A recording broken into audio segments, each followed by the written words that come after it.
Pakistan navy کے second force protection unit کی کشتیوں نے search and rescue SAR operation کے دوران ایک المناک پیش رفت کے طور پر لاپتہ ماہی گیروں میں سے ایک فرد کی لاش برآمد کر لی ہے۔ یہ کارروائی سمندری حدود میں جاری ایک منظم اور مربوط ریسکیو مہم کا حصہ تھی، جس کا مقصد حادثے میں لاپتہ ہونے والے افراد کا سراغ لگانا تھا۔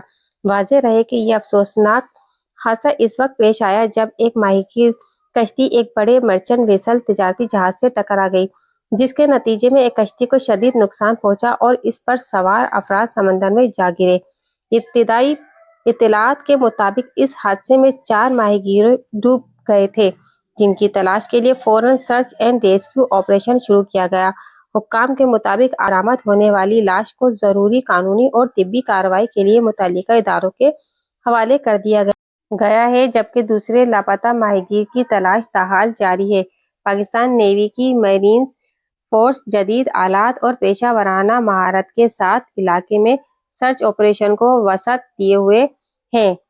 یہ واقعہ ایک بار پھر سمندری سفر کے دوران حفاظتی اقدامات، آپریشنل کوآرڈینیشن اور چھوٹی ماہی گیر کشتیوں کے تحفظ کی اہمیت کو اجاگر کرتا ہے۔ متعلقہ حکام نے اس عزم کا اظہار کیا ہے کہ ایسے حادثات کی روک تھام کے لیے مؤثر حکمت عملی اور احتیاطی تدابیر کو مزید بہتر بنایا جائے گا۔